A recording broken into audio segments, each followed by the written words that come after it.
आज आपण मस्त कुरकुरीत असं पापलेट फ्राय करणार आहोत. त्यासाठी मी तर 2 पापलेट घेतलेले आहेत. त्याचे काढणं आणि मागची शेपूट हे सर्व काढून घेतलेलं आहे. घेतानाच मी व्यवस्थित तिला साफ करून घेतली. तिच्या आतील पोटातीलही घाण काढून घेतलेली आहे. आता आपण फिश मॅरिनेट करण्यासाठी मी इथं हिरवं वाटण करणार आहे. कोथिंबीर घेतलेली आहे, हिरव्या मिरच्या, अद्रक, लसूण घेतलेलं आहे. याची छान अशी मिक्सरला बारीक अशी पेस्ट करून घ्यायची आहे. थोडंसं पाणी टाकून तुम्ही छान अशी मिक्सरला बारीक पेस्ट करून घ्यायची आहे. थोडंसं मीठही घालायचं आहे चवीनुसार. तर तुम्ही बघू शकता छान अशी हिरवी आहे आपल्या इथं वाटण तयार झालेलं आहे. तर ते आता एका प्लेटमध्ये मी काढून घेणार आहे आणि त्याच्यातच हिरव्या वाटणातच मी इथं लाल मिरची पावडर घातलेलं आहे, हळद घातलेली आहे पाव चमचा,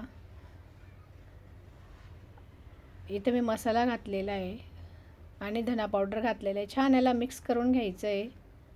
छान अशी एक मस्त अशी पेस्ट बनवून घ्यायची. याच्यामुळे माशाला छान अशी चव येते.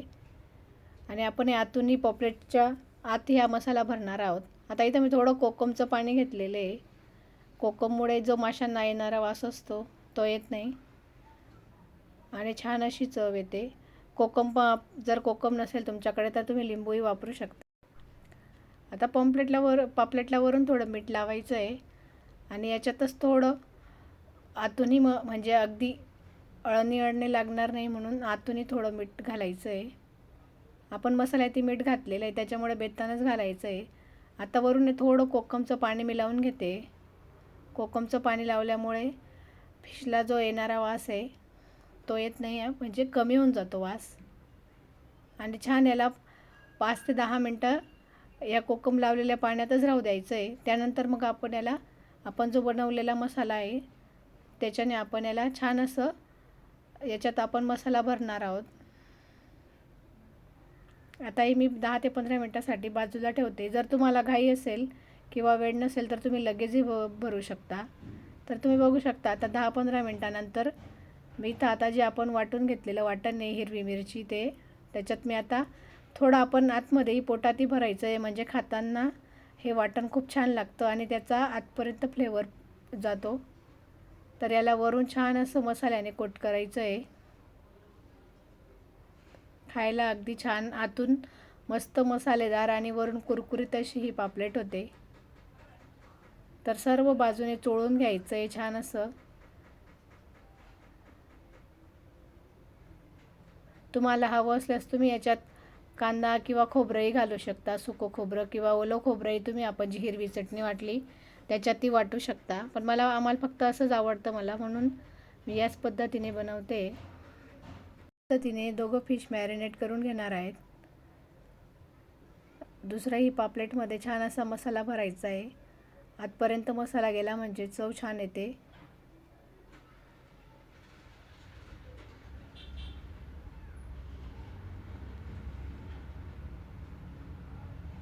वरूनही छान असं कोट करायचं आहे, म्हणजे याच्यावर मसाला टिकून राहतो, मसाला निघत नाही. छान याला असं कोट करून घ्यायचं आहे मसाल्याने. अगदी छान असं हे आपलं हिरवी मिरचीचा मसाला आणि आपले जे सुके मसाले आहेत याच्यामुळे छान अशी चव येते. जो आपला उरलेला मसाला आहे तो छान असा वरूनपर्यंत पूर्ण असा लावून घ्यायचा आहे. आणि कधी पॉपलेट घेताना मी घेणाऱ्याकडूनच सर्व व्यवस्थित साफ करून आणायची आहे, म्हणजे घरी आल्यावर फक्त आपल्याला मॅरिनेट करायचे असते. तर तुम्ही बघू शकता छान असं मी इथं हिला मॅरिनेट करून घेतलेली आहे आणि शक्य असेल तेवढा वेळेला मुरू द्यायचं आहे, म्हणजे छान अजून चविष्ट अशी आपली पापलेट होते. आता मी इथं अर्धी वाटी रवा घेतलेला आहे, त्याच्यातच चवीनुसार मीठ घालायचं आहे. चवीनुसार मीठ घातलेलं आहे.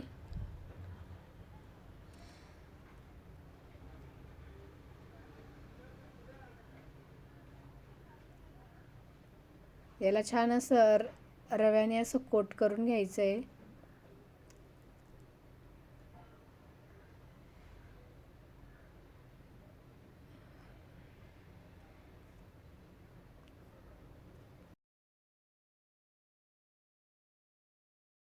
मध्ये तांदळाचं पीठही मिक्स करू शकता, पण रव्यानेही अगदी कुरकुरीत असं हे आपलं वरचं हे आवरण होतं, अजिबात चिवट होत नाही आणि अजिबात जो आपण लावलेला मसाला आहे तोही निघत नाही आणि अगदी कुरकुरीत असा हा वरचा भाग होतो पापलेटचा. आता इथं फ्राय करण्यासाठी मी एक फ्राईंग पॅन घेतलेला आहे. तुम्ही लोखंडी तवाही घेऊ शकता. त्याच्यात तेल घालायचं आहे, थोडंसं तेल घालायचं आहे आणि मासे फ्राय करताना जास्त तेलचाही वापर होत नाही. अगदी आपण छान यांना फ्राय करून घेणार आहोत. तवा चांगला कडकडीत गरम करायचा आहे. त्याच्यात थोडेसे लसूण पाकळ्या घातलेल्या आहेत आणि त्याच्यावरच आता आपण मासे फ्राय करून घेणार आहोत.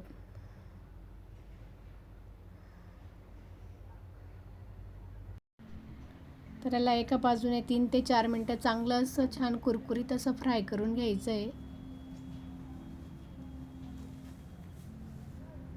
अजिबात त्याला परत परत हात लावायचा नाही, एकचदा पलटायचा आहे. सर्वात सोपी कुठली रेसिपी असेल तर आपली पापलेट फ्राय रेसिपी आहे.